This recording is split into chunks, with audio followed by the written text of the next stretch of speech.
ये पर्ची इसको खिला लो, मेरा बेटा है, मेरे जिसे कहते हैं मेरा साला है, मेरा बहनोई है, मेरी इज्जत का सवाल है, बहन का घर बच जाएगा, इस किस्म के चक्कर वहाँ नहीं चलते। ये हमारी ही फुद्दू क्रिकेट में चलते हैं, उनके नहीं चलते। उन्होंने काफ़ी हद तक चीज़ें सेटल कर ली हैं। और बाकी तनवीर भाई रात को ना चावल ही खा लिया करें, हल्के से बॉयल करके, ज़्यादा ठीक रहेगा। बहरहाल जहाँ तक गंभीर का ताल्लुक है यार, सीधी बात है, पर्ची तो खैर मैं किसी सूरत में नहीं कहूँगा उसको, इसलिए क्योंकि उसका अपना एक बैकग्राउंड है, क्रिकेट का बहुत स्ट्रॉन्ग बैकग्राउंड है। और मैं पहले भी कह चुका हूँ कि ठीक है उसका कोचिंग का शायद एक्सपीरियंस नहीं होगा जितना कि ड्राविड का था, लेकिन क्रिकेटिंग बैकग्राउंड उसका बहुत स्ट्रॉन्ग है। तो लड़ने वाला है, गंभीर ना हंसता है ना खेलता है ना कुछ है, लड़ता ही रहता है हर दफा। तो मुझे ऐसा लगता है पाकिस्तान इंडियन टीम में ना लड़ाई ही रहेंगी हर टाइम। वो तनवीर अहमद है। अब उन्होंने कहा कि जी गंभीर जो है वो पर्ची है और उसको उसका हक नहीं था कोच बनने का। ये हमेशा वो एक मतलब दूसरों से हटके एक डिफरेंट ही बात करेगा। वो बंदा जिसने अपने पूरे कैरियर में 5 जो टेस्ट मैचेस खेले हुए हैं टोटल, और कोई मैच विनिंग परफॉर्मेंस नहीं है, कोई मैन ऑफ द मैच नहीं है, कोई बड़ी जो है वो परफॉर्मेंस नहीं है, और वो उस बंदे को ट्रोल करने की कोशिश कर रहा है और उस बंदे को ये कह रहा है कि क्या उखाड़ा हुआ है, जिस बंदे ने वर्ल्ड कप के फाइनल्स में परफॉर्म करके इंडिया को चैंपियन बनाया हुआ है। गौतम गंभीर मुझे ये ऐसे लगता है कि जाहिर बात है जो पार्टी आजकल इनकी है गवर्नमेंट में, उन्हीं के वो बंदे हैं, उन्हीं की तरफ से उन्होंने जो है वो इलेक्शन भी लड़ा था। तो जाहिर सी बात है कहीं ना कहीं पर्ची डंडे तो चल सकते हैं। तो मुझे ऐसा लगता है कि शायद इसी वजह से इनको इंडियन टीम का हेड कोच बनाया गया। बाकी कौन सा बड़ा कोई तीर मारा हुआ उन्होंने कि 8-8 10-10 साल से वो कलकत्ता की कोचिंग कर रहे हैं या कहीं वो कोचिंग कर रहे हैं।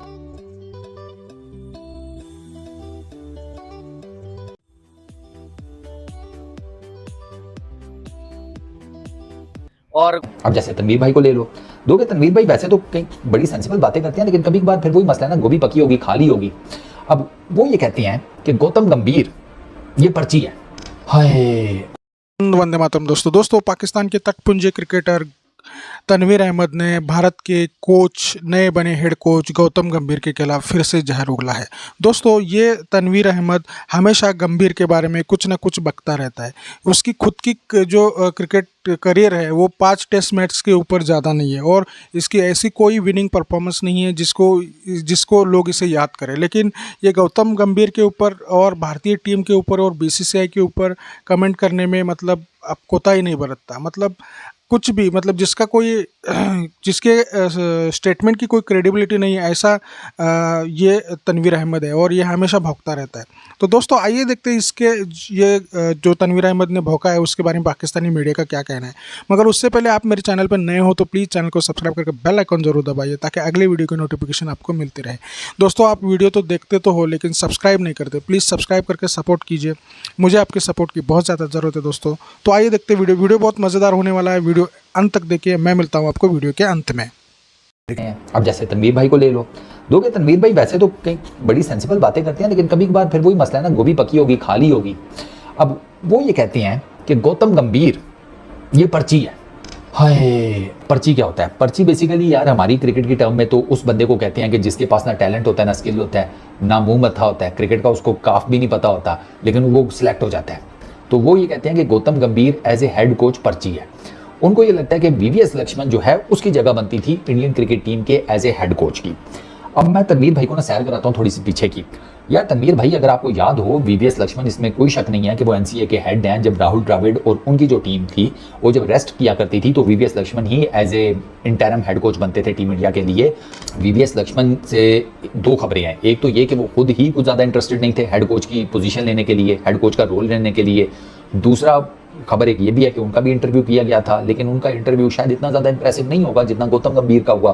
क्योंकि मैं आपको ये बताऊं कि गौतम गंभीर को परसू किया गया था, गौतम गंभीर ने ये नौकरी परसू नहीं की। गौतम गंभीर का बिल्कुल सेट चल रहा था, वो इस नौकरी से जितने पैसे मिलने हैं उससे डबल पैसे केकेआर की मेंटोरशिप से कमा रहा था।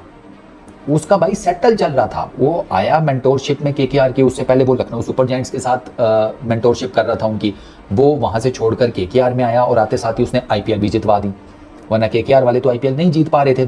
गौतम गंभीर ही केकेआर का वो कप्तान है जिसके टेन्योर में केकेआर 2 मरतबा आईपीएल जीती, उसके बाद कभी नहीं जीती थी। अब वो तीसरी मरतबा मेंटोर के तौर पर आया तो उसने आकर जितवा दिया।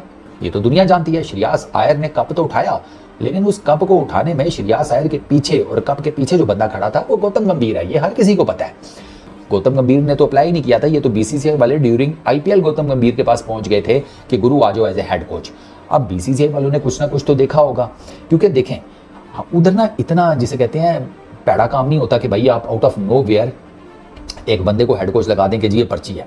अब इस लेवल की जो जॉब है ना, उसकी पर्ची पर सीधा सीधा मोदी जी की तरफ से आए तो आए, उससे नीचे के लेवल पर वो खुद अच्छा खासा सेटअप चलाकर बैठे हुए हैं, सिस्टम उनका रनिंग में है, वो इस किस्म की चीज़ें नहीं करते। ये पर्ची इसको खिला लो, मेरा बेटा है, मेरे जिसे कहते हैं मेरा साला है, मेरा बहनोई है, मेरी इज्जत का सवाल है, बहन का घर बच जाएगा, इस किस्म के चक्कर वहाँ नहीं चलते। ये हमारी ही फुद्दू क्रिकेट में चलते हैं, उनके नहीं चलते। उन्होंने काफ़ी हद तक चीज़ें सेटल कर ली हैं। और बाकी तनवीर भाई रात को ना चावल शावल ही खा लिया करें, हल्के से बॉयल करके, ज़्यादा ठीक रहेगा। बादी चीज़ें ना खाया करें। मैं ये समझता हूँ कि वीवीएल लक्ष्मण को पाकिस्तान इंडियन टीम का हेड कोच होना चाहिए था, क्योंकि जाहिर सी बात है वो बी टीम के साथ काफी टाइम से वो हेड कोच थे। और गौतम गंभीर, मुझे ये ऐसे लगता है कि जाहिर सी बात है जो पार्टी आजकल इनकी है गवर्नमेंट में, उन्हीं के वो बंदे हैं, उन्हीं की तरफ से उन्होंने जो है वो इलेक्शन भी लड़ा था। तो जाहिर सी बात है कहीं ना कहीं पर्ची डंडे तो चल सकते हैं। तो मुझे ऐसा लगता है कि शायद इसी वजह से इनको इंडियन टीम का हेड कोच बनाया गया। बाकी कौन सा बड़ा कोई तीर मारा हुआ उन्होंने, क्यों 8-8 10-10 साल से वो कलकत्ता की कोचिंग कर रहे हैं या कहीं वो कोचिंग कर रहे हैं। मेरे हिसाब से बहुत बड़ी नाइंसाफी हुई है वीवीएल लक्ष्मण के साथ, क्योंकि वीवीएल लक्ष्मण जैसा प्लेयर उसमें और गौतम गंभीर में जमीन आसमान का फर्क है। वो टेक्निकली अच्छा player, performances wise natural talent, क्या प्लेयर, एटीट्यूड भी जबरदस्त, बंदा भी जबरदस्त, मतलब कूल इंसान, सबको लेके चलने वाला। वो लड़ने वाला है। गंभीर ना हंसता है, ना खेलता है, ना कुछ है, लड़ता ही रहता है हर दफा। तो मुझे ऐसा लगता है पाकिस्तान इंडियन टीम में ना लड़ाई ही रहेंगी हर टाइम। तनवीर अहमद साहब का ये कहना है कि गौतम गंभीर एक पर्ची कोच है। उन्होंने बोला कि जिस जो है वो पार्टी से जो है गौतम गंभीर जो पॉलिटिक्स करते थे और इलेक्शन भी लड़ते थे, उन्हीं की हुकूमत है आजकल, इसलिए जो है वो वीवीएस लक्ष्मण को इंडिया की टीम का कोच नहीं बनाया गया, बल्कि गौतम गंभीर को कोच बना दिया गया, क्योंकि गौतम गंभीर एक पर्ची है और गौतम गंभीर का कोच बनता नहीं था। वो ये कह रहे हैं कि गौतम गंभीर किसी काम का बंदा नहीं है। वीवीएस लक्ष्मण ने इंडिया के लिए बड़ा कुछ किया हुआ है, लेकिन गौतम गंभीर ने इतना कुछ उखाड़ा नहीं हुआ है। उनके ये अल्फाज थे कि गौतम गंभीर ने ऐसा क्या उखाड़ा हुआ है कि गौतम गंभीर को कोच बना दिया, वीवीएस लक्ष्मण के साथ नाइंसाफी की है। जो है वो तनवीर अहमद ने ये बोला कि गौतम गंभीर जो है वो लड़ाकू सा बंदा है, हर किसी के साथ लड़ता रहता है, ना वो हंसता है, हमेशा मूड में रहता है, और वो जो खिलाड़ियों के साथ लड़ेगा और ड्रेसिंग रूम में आपके लड़ाइयां ही होती रहेंगी। अब तनवीर अहमद शायद भूल गए कि वर्ल्ड कप में गौतम गंभीर की परफॉर्मेंसेस क्या थी। वो भूल गए कि वर्ल्ड कप जितवाने में गौतम गंभीर का कितना बड़ा रोल था। एक वो बंदा जिसने अपने पूरे कैरियर में 5 जो टेस्ट मैचेस खेले हुए हैं टोटल, और कोई मैच विनिंग परफॉर्मेंस नहीं है, कोई मैन ऑफ द मैच नहीं है, कोई बड़ी जो है वो परफॉर्मेंस नहीं है। और वो उस बंदे को ट्रोल करने की कोशिश कर रहा है और उस बंदे को ये कह रहा है कि क्या उखाड़ा हुआ है, जिस बंदे ने वर्ल्ड कप के फाइनल्स में परफॉर्म करके इंडिया को चैंपियन बनाया हुआ है। इंडिया के साथ कोई रिलेशन नहीं होना चाहिए अगर इंडिया खेलने नहीं आता। और आज ये जो है वो $1-2 के लिए फिर इंडिया की क्रिकेट पे बात कर रहे हैं और जो गौतम गंभीर के हवाले से बात कर रहे हैं कि गौतम गंभीर को जो कोच नहीं होना चाहिए था। इनकी हद नहीं हो गई है यार। आपको क्या लगे यार, दुनिया जो भी कर रही है वो उनका अपना मैटर है। आप कौन होते हैं ये बात कहने वाले कि गौतम गंभीर जो पर्ची है भाई और गौतम गंभीर ने कुछ नहीं उखाड़ा हुआ होगा? आपको कब से तो पता चला कि जी गौतम गंभीर जो है वो मतलब ये जो पर्ची का वर्ड है ना, ये बहुत इस्तेमाल होता है पाकिस्तान क्रिकेट में। तो इंडियन क्रिकेट में शायद इतना नहीं होता कि, तो आज मुझे पता चला जी गौतम गंभीर भी जो है कोच भी जो अपॉइंट होते हैं ना, वो भी पर्ची पे अपॉइंट होते हैं। प्लेयर्स का तो सुना था कि वो पर्ची पे अपॉइंट होते हैं, लेकिन कोच भी जो है वो पर्ची पे अपॉइंट होते हैं। और उसकी वजह ये है, बकौल हमारे फॉर्मर टेस्ट क्रिकेटर के कैसे बोलते हैं अपना वीवीएस लक्ष्मण को जो है कोच होना चाहिए था ड्राविड के बाद, इसलिए क्योंकि वो एनसीए में काम करते रहे वगैरह करके। तो अब जिस फॉर्मर क्रिकेटर की मैं बात कर रहा हूँ वो तनवीर अहमद है। अब उन्होंने कहा कि जी गंभीर जो है वो पर्ची है और उसका हक नहीं था कोच बनने का।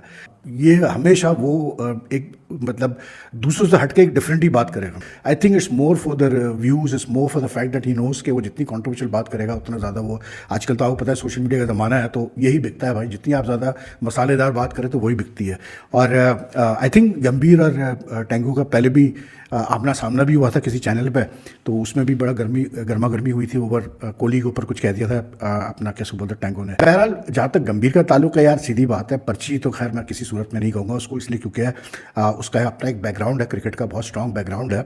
और मैं पहले भी कह चुका हूँ कि ठीक है उसका कोचिंग का शायद एक्सपीरियंस नहीं होगा जितना कि ड्राविड का था, लेकिन क्रिकेटिंग बैकग्राउंड उसका बहुत स्ट्रॉन्ग है। प्लस उसने जिस तरह से आईपीएल में केकेआर के साथ काम किया है उसके उस लखनऊ सुपर जायंट्स के साथ काम किया है, he was a very strong contender. And I think because the BCCI believes के लोकल कोच ही होने चाहिए, तो ये एक अच्छी चीज़ है बीसीसीआई की कि वो लोकल कोचेस पे ही ज़्यादा जोर दे रहे हैं। लेकिन बहरहाल यार ये चीज़ें चलती रहेंगी, तनवीर बोलता रहेगा और भी फॉर्मर प्लेयर्स बोलते रहेंगे, इसलिए क्योंकि ट्रैक्शन मिलता है। अब लेकिन बहरहाल पर्ची तो नहीं है, और अगर हम अभी जीटीवी में अगर मैं होता तो ज़रूर मैं तनवीर टेंगो को सामने बिठाता और इस पर हम डिबेट करते कि भाई कैसे आप कह रहे हैं कि जी गंभीर जो है वो पर्ची है।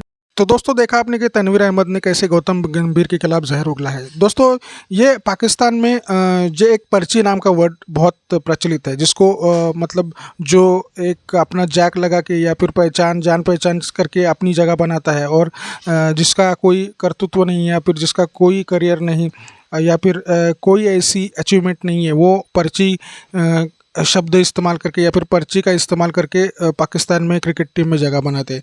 वो तनवीर अहमद को भी वैसे ही लगता है। जो गौतम गंभीर है वो अपने करियर के ऊपर मतलब करियर के कैलिबर के ऊपर नहीं आया है, बीजेपी में उसका बहुत बड़ा वसीला है, वो लगा के क्रिकेट टीम में आया, ऐसा उसका कहना है।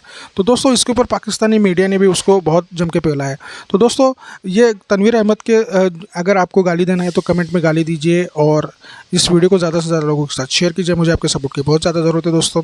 मैं ऐसे ही मज़ेदार वीडियोज़ आपके लिए लेके आता हूँ। आज की वीडियो में बस इतना ही, मिलते हैं और एक नई वीडियो के साथ। तब तक के लिए जय हिंद, वंदे मातरम।